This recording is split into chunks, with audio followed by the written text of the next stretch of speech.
How's it going, TapX community? My name's Aaron, and today you guys are watching 165 kills non-lethal by ItsMrWest here at the TapX community. So, as you can see on the right-hand side of the screen, there is a webcam there, and the reason for that is because he is streaming. So not only is this 165 kills non-lethal, it is a live 165 kills non-lethal. This guy is a beast. He's not even a pub stomper. Just happened upon this gameplay. Really cool, using the M8A7. And in today's video, I want to talk about something important that most people overlook when gaming. That happens to be your gaming monitor or TV, whatever you use. And hopefully by the end of this video, I can educate you in a way when the next time you make a purchase of a gaming monitor, you will have all the facts down, you'll be able to get the best one that you can get, and you'll understand exactly what you are buying. So, first off, when considering a gaming monitor, most people look at size, or I guess a TV, a gaming output in general, is the size. And to personal preference and a lot of other people's preference, I would just say an average is anywhere between 22 inches and 27 inches, where 24 inches is right there in the sweet spot. That's about the monitor size you want to be gaming on, because you're not having to move your head as much. You can see the mini map, your kill feed, everything else, and people coming in on the left hand, right hand side of the screens. And especially with these new games, you don't have to look around as much as people are flying in over walls, coming out, sliding underneath you. You kind of just see everything, and that's the reason why you like to keep it tight, around 22, 27 inches, 24 being right there in the middle, and being mainly the most common gaming monitor size. So that's one thing you want to be looking for, is size. Next up is the G to G response time, whatever you want to call it. It is gray to gray. It's the amount of time a pixel takes to turn from the color gray back to the color gray. And the slower or the lower that number is, the better. So a 1 millisecond response time is the best. And in some cases, there are monitors that are sub 1 millisecond. So you're looking at a couple of decimal places in the milliseconds. So that's really crazy. You want to be looking for something anywhere between 1 to maybe pushing it 5. And that right there is the sweet spot. I would say 1 or 2 is your best bet, and that's what most gaming monitors are going to be. So that's a very important number to keep up with. Probably the most important, I guess you would say.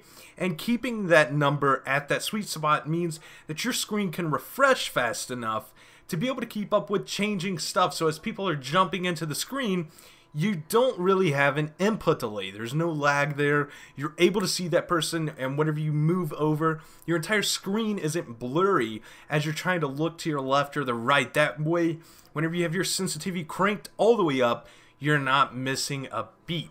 Next up is the hertz of the panel, and the panel being the screen.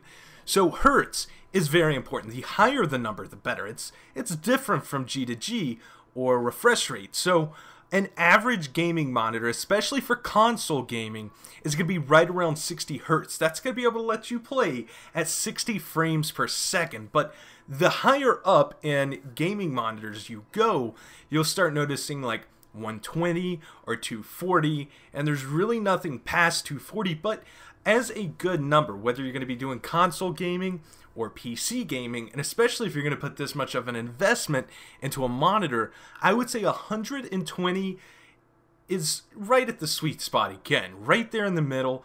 I think that's really the best one. That's going to get you the best of both worlds on PC and console, and you won't have to upgrade too far into the future. It's something you can keep with you. So right now, as we're going, we got a 1 millisecond response time, 1 or 2.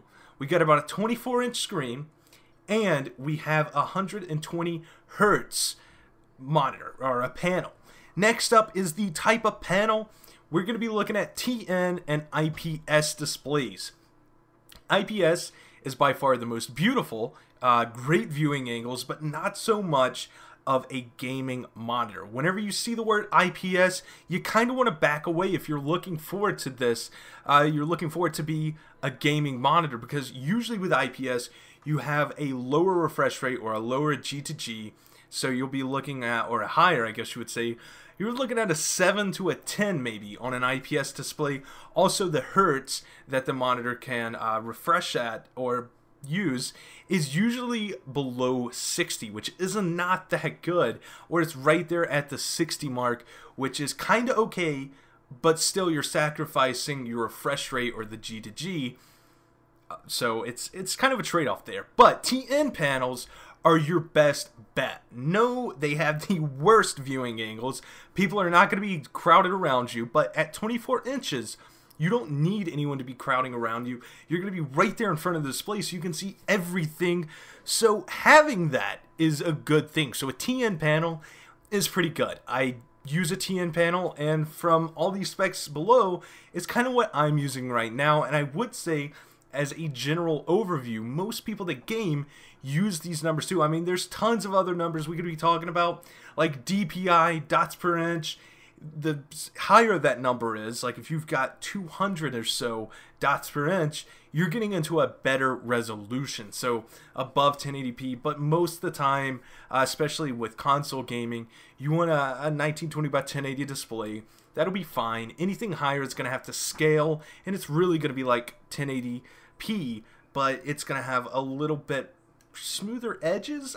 You know, some stuff like that does not matter. Other things to look out for: low blue light. If a monitor says that it has low blue light, that's going to help you in your eye department.